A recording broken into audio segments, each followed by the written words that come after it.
les musulmans, eux, il est 4 heures, midi, après-midi, ils ont leur heure de prière et ils respectent ça. Excusez-moi.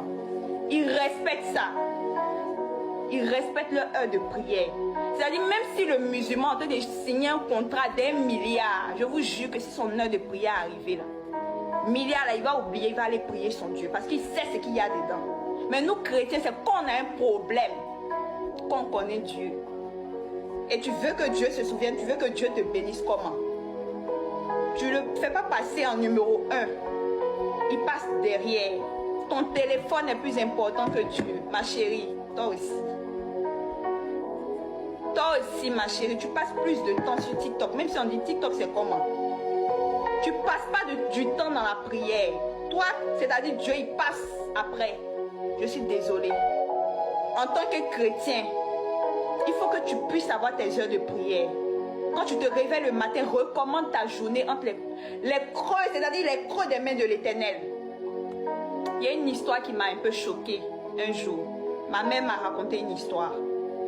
Quand nous on sort, on va à l'école, notre maman a tendance à nous dire que le Seigneur vous accompagne. Elle nous a raconté une histoire. Il y avait une maman qui aimait bien faire ça. C'était une famille. Et la famille, le papa et les enfants allaient à l'école, le papa allait au travail. Et ils devaient prier. Ils disent non, on est en retard. Donc la maman dit que le Seigneur vous accompagne. Et puis il dit ok, le Seigneur on le met dans le coffre. On met le Seigneur dans le coffre, il sera avec nous, mais il n'y a pas place, il sera dans le coffre. Ils ont dit ça en rigolant. Et regardez ce qui va se passer. Ils montent dans la voiture, sur la route, accident. Ils font un accident. Toute la voiture est bousillée. Tout le monde est, c'est-à-dire tous ceux qui étaient dans la voiture sont partis. Mais le coffre est resté intact. Le coffre est resté intact, neuf. Pourquoi?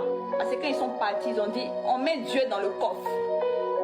C'est pour te dire que si tu ne mets pas Dieu dans ce que tu fais, tu peux créer n'importe quel projet, n'importe quel truc, mais si tu ne mets pas ton Dieu dedans, si tu ne demandes pas l'avis du Seigneur, c'est poteau. Combien de millions tu as dépensé dans ce projet, mais si tu ne mets pas Dieu devant, ma chérie, c'est poteau.